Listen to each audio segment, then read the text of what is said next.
Hello, good morning. Are you ready for a thought-provoking conversation on housing? I know I am, and I'm sure my guests are too. So joining me on stage is Ramtin Attar, who is the co-founder and CEO of Robotics, and Anna Bailão, who is the former deputy mayor of Toronto and the city's affordable housing advocate, and you are currently the head of affordable public affairs at Dream Unlimited Corp. So just before we get into a round of questions, I wanted to give each of them kind of a 30-second short bio opportunity to kind of contextualize where their expertises are coming from. So maybe we can begin with you, Ramtin. Sounds good. So CEO of Promise Robotics, a company founded to help the building industry to address labor shortage and productivity issues and rapidly increase our ability to speed up production of housing. How we do it, we use the same robots that you find in a GM factory, with the exception that we add Promise Robotics smart tools and an AI brain to turn them into home production factories that we are offering to home builders from coast to coast to be able to rapidly produce home buildings. And I usually start by saying that I started doing work on housing when we could barely get a headline about affordable housing in this city and in this country. Affordable housing was a subcommittee of a standing committee in the city of Toronto, and during 12 years, we changed the policy. We changed how we manage land. We had regulatory changes, and we increased the capital budget from $96 million to $4 billion as of today. And today, I'm working in the private sector, a lot with governments as well. I'm at Dream doing projects like Quayside here in Toronto or Zibi in Ottawa, projects that are net zero and are producing affordable housing. Currently, we have about 20% of our stock that is affordable housing, and we want to make sure that we continue to build complete communities, and so affordable housing is essential for that. And now you have a buffet of housing headlines every day, to contrast what you were seeing, I guess, a few years ago. Thankfully, so exciting. So I want to kind of set some, I guess, housekeeping, notes about what this conversation is. This conversation is about not just dumping on what's not working in housing, because I'm sure if I could just throw my lav mic into the audience, I'm not going to do that. Anyone can just kind of weigh in on what's not working, what's wrong. So what's rare is just actually a vibrant conversation about the solutions that people are actually positing, putting on the table. And that's what this conversation is about. It's not a Festivus, airing of grievances. We're just talking about solutions. That's the dream to walk away with. So to begin things off, I want to start with some data points. Last year, there was a much cited CMHC report about 3.5 million homes estimated to be built by, need to be built by 2030 to make housing affordable. And just today, we saw a new report from the Parliamentary Budget Officer estimating that 1.3 million homes are needed by 2030 to close the housing gap. Obviously, there's a difference in metrics there, and that's kind of a topic for another discussion, another day. But those are kind of like the data points that I want to begin this conversation with on the ground floor. So maybe we can begin with you, Ramtin, about what are some of the key constraints that are actually facing the supply side of housing from the perspective of innovators. Sounds good. I sort of always say before we had a supply issue, we had a productivity issue. And although we talk about productivity in quite a bit of a broad sense for Canada, most people realize that construction particularly has had negative productivity over the last 4 decades per hour of labor work. So I've got a lot of PhDs on my team that love math, so when they saw the 3.5 million, they actually calculated the robotic hours that is needed and the number of robots that need to be deployed to be able to do every 1 million homes. And it was quite interesting because we arrived at 30,000 robots, and that's still 10 times less than the robots that GM has. So when we think about industrial opportunity for an entire sector, we think there's a massive opportunity there. If we can really put this in the context of an industrial strategy that could mobilize the entire sector, then really bring it from, we need to make a leap from 19th century all the way to 21st century and skip 20th century there for the industry. I think that's really going to be at the heart of this, of how we really get clear around that strategy and include our home issues and housing issues as part of industrial strategy, which we don't have yet. Anna? Well, I would say the amount of capital that is needed to deal with 3.5 million homes can be quite concerning, quite scary. And so it is important that we understand that we can't build our way out of this crisis, but we can't fund our way out of this crisis. So we need private sector, we need public sector involved in attracting the capital that is needed. We need regulatory reform.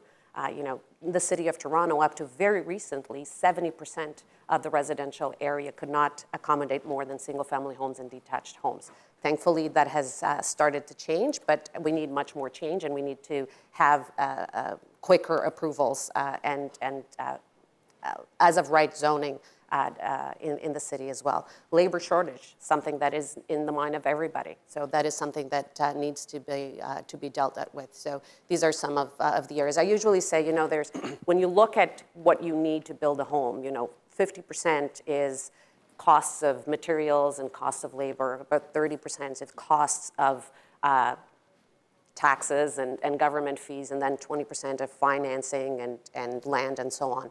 And everything has skyrocketed. So the math is not working right now. So when I talk about policy and I talk with people that do policy, I think the most important thing that we need to realize right now is that we are talking about a lot of solutions that, to be honest with you, has been in a ton of reports over and over again. Zoning reform has been talked about for years. Finally, we're starting to see. But let's be honest, we're not going to get the results of the zoning reform that gets implemented today for another 4 or 5 years. And right now, we are building less homes than what we were building yesterday. So we need a two-track approach. We need to be creating policy that is actually going to have immediate effects, that is going to get that math to work, at the same time having structural changes like the zoning, like, you know, even challenging some of the concepts that we have, like the growth paying for growth.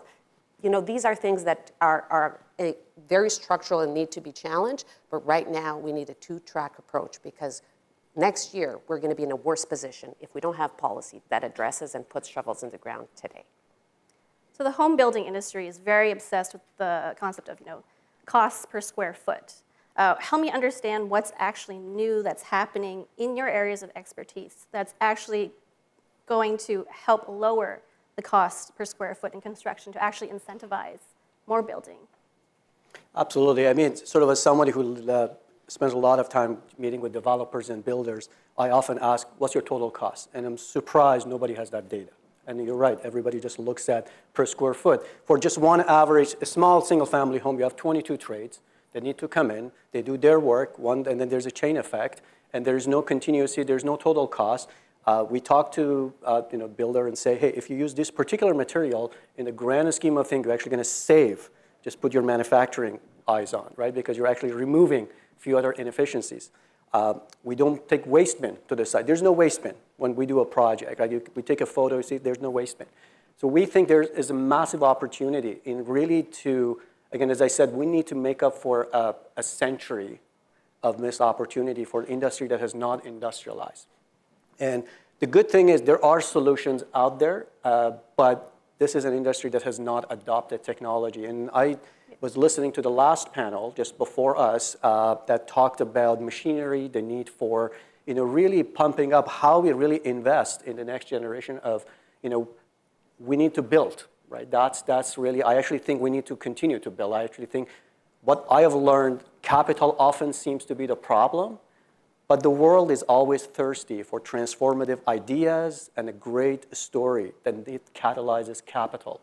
Yeah. And I think that's what still has been missing, because when you start to get out on the paper, at least when I put my entrepreneur hat, capital often is not an issue. Capital starts to roll in. But we just need to get to that point. What is our bold action in the space? I think that's what we're looking for. And I think we have a lot of solutions across Canada. I think we've got a lot of folks in the industry. And can we point our policies to that direction to catalyze that? Let me follow up on that, poking in your area of expertise, because how does AI fit into all this?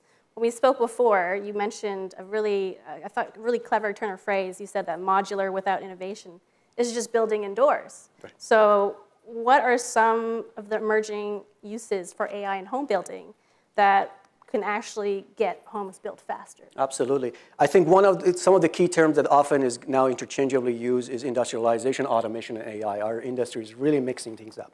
Industrialization is when we needed a lot of vaccine, and we knew how to do it, and we did it really fast. We decided to do that. That was because that industry was highly industrialized. Automotive has industrialization and has automation. They automated 50 years ago, so they added another layer. Now, AI has a potential to really transform that economics of automation. One of the differences between traditional manufacturing and construction is that you never build the same thing twice. Even in one home, no wall has ever created the same thing. So you cannot pre-program all that like automotive. You need a smart system to be able to produce that. That's why we're creating a robots with the greatest tool belt around it that does not need programming, can analyze a design, and you don't need a catalog for it, but it could help to analyze a design and say, I know how to put this wall together. I know how to put this floor together. So if you think about what's happening in AI today, you might have a chat GPT already in your phone. That's like the AI that's a chef that can tell you every recipe in the world, can generate a fake image if you give him a recipe. It can give you a lot of tips, but doesn't know how the food tastes like. What is the texture, cannot hold a knife and cut an onion. We think the next generation of AI is really how we manipulate the world. That's how we develop cognitive models and ability and motor skills to really build the world that we need to build. And that's really the foundational AI space that we are working in. How do we create AI systems with a great tool belt around them to be able to really create those objects and buildings included? And Anna, when we spoke earlier, you raised the point that we need to respond to the different ways that people are living now. Not everyone aspires to have a single-family home with, a property line that could be demarcated by a fence. Can you expand on that point? What are some trends that you see that are happening, and can you thread it to the potential policy and financing, solutions that can help get housing products built quickly that people want? Absolutely. I think that giving people options is essential the way that we build our housing. I mean, we at Dream just opened one of our buildings in Ottawa that we have market housing. We have 2 floors of community housing with the Ottawa Community Housing, and we have 5 floors of co-living, all in the same building, all within the same project, all with one door, and people just have options to the different ways that they're living and the different needs that they have. And I think having financial tools that finance projects that bring different kinds of communities together is essential. So adapting our financial tools and the regulatory systems. It's sometimes not easy. Is it co-living? Is it rooming housing? In Toronto, for example, you couldn't have a project of co-living or rooming housing up to a couple years ago, even though that used to be very popular 40 or 50 years ago. So all these need to be adapted to give people options and the affordability. And this idea that everybody just wants the single-family home, we're seeing that's not the reality anymore. And giving options through gentle density, the 4plexes that everybody here, at least in Toronto, is talking about nowadays, is essential. The garden suites, the laneway housings, all that is essential. And then all the regulatory needs to change with that, but so also the way that we finance that directly to the consumer and to some of the builders that are doing that. I would also say that when we're talking about financing, I think, and I touched briefly upon this, I think when we're talking about housing and when we're hearing the next, the young people saying, we feel hopeless, and we have a system that says 30% of the cost of housing today is taxes and fees. And a lot of that is to pay much needed infrastructure that, as a former municipal politician, I can tell you, they cannot afford to have that infrastructure put on them. But is it the way to go forward to have these young generations that are suffering from all this to pay for that growth?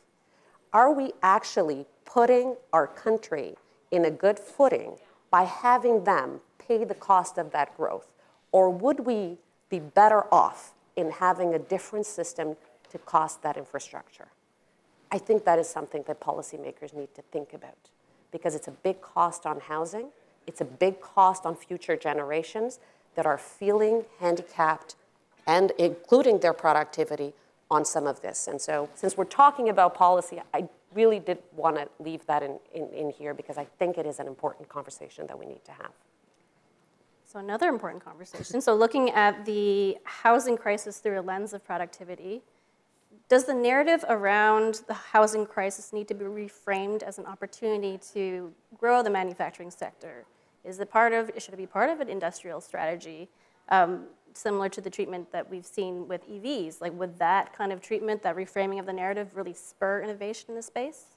in your opinions? Yeah, I mean, I often ask myself why we feel so comfortable putting so much bet in EV, but we don't feel the same comfort with the housing. So what are we not doing in the housing that get a legitimate seat at the forefront of science, innovation, and technology? I think that's the sort of a core sort of a opportunity that sort of I see here. Now, when I saw the budget came last week, we had an AI announcement, we had a housing announcement. Our AI budget really focused on health and fintech. Our housing was housing, but in fact, AI needs to penetrate through, as a platform across it. So there was not much connection there where we actually have such a massive opportunity to create those cross-horizontal policy connection for what we need to do. And I think within housing, whether you want to call it manufacturing or not, I think at the end of the day, there are two things at work here. One is modernization of the industry, that the core goes to its labor and how we actually develop that labor for the future. Right now, we don't only have labor shortage, we have a skill shortage. We hire across from PhDs all the way to framers. And sort of we see that how we need to retrain this whole new generation of framers. And a big part of that is not just technical training, it's the mindset. Most of the folks that I meet in this industry, they don't know what the career path is because it's not trained to actually go through a career path and really look what the future alternatives are. So I think construction is one of those areas where we could place a big bet that not only addresses housing, but it could be a big trading opportunity because these are solutions we can actually take to the rest of the world. And anything to add? I agree. It is an opportunity that we cannot afford to miss this opportunity. We need to continue to attract talent. We need to continue to have people live close by to their work. So the way that we're building our communities and addressing climate change, addressing mobility. This is an opportunity that we cannot afford to be missed. And I think we should take this challenge and say, how can we actually, with such a big challenge, turn and support our industry, our innovators in all kinds of sectors, the building sector, the ones that are financing and so on, and actually be leaders. I think that we should be saying, with such a big challenge, let's be leaders in here. Let's our goal to make sure that we're solving this crisis in here and try to lead. I think we have time to get to one audience question here. This first one probably is best suited for you, Anna. Increasing housing supply is a long-term solution, but people are facing housing affordability issues now. Are there policies that can help people now? Yes, and some of them are already in place. I think that we have the housing allowances that help people right now. I think that we have, talking about opportunities, we have a great opportunity right now, which is to increase the stock of rental housing right now. There's a lot of projects that builders have that are zoned. Nobody's putting shovels in the ground. A lot of them used to be, had the math done for condominiums. Nothing is working. Pre-sales are not happening. I think for policymakers to make sure that I have a very targeted approach right now, especially over the next couple years, to get all those zone projects, shovels in the ground, to get more purpose-built rental done, could be a great opportunity. And these are projects that long time, 2 years of rezoning, it's done. So you're cutting that in the project and how you can actually fast track some of these projects. That's what we should be looking at it right now. Great. We have time for one more, I guess 2 minutes. So remember, brevity is the soul of wit here. What, in your opinion, does Canada's apprenticeship system need to do in order to adequately provide the labor supply for the current housing shortage? So do you have any opinions on that, Ramtin? Yeah, we'd love to have more conversation around this because, our sister company is 40% women, is people we actually hire from high school and, train to work in a manufacturing setting. So we have a little bit of experience in sort of how you develop this next generation of talent that, traditionally you don't tap into in the construction sector. And I think that's really where big opportunity for scaling is when we think about how we scale our company is not technology bottleneck, it's talent bottleneck. So we love to figure out how a part of an industrial strategy, not only we start to deploy technology at a scale that could be exported, but the talent. And part of it is to work with the labor union, to work with the colleges, and we have started some of that conversation, and we hope to further catalyze that. So if you are in this room, in that space, we'd love to chat more about you, because I think this is an area we're going to do a lot more. I would just say that we have to be honest, and we still have to deal with the stigma associated with construction. And so I think it's upon all of us actually tackling the stigma and working with unions and colleges as well, and ensure that people realize how much technology actually now is involved, and introduce more and more of that to appeal to the youth. But I think we still need to deal with a lot of stigma, and for a lack of diversity in the trades. I mean, just recently, for example, in Ontario, we mandated construction sites to have washrooms for women. You know, if you were working in the trades, that was an issue. Daycare is still an issue. I remember when I was at the city, we're working with community benefit agreements, and some of the women that were wanting to get into the trades, they had a huge challenge to get daycare at the time, to start on time for their trades jobs. So, all these challenges need to be taken in consideration and need to be addressed in order to scale the participation. And that's our time. Thank you so much for this food for thought before lunchtime. Thank you.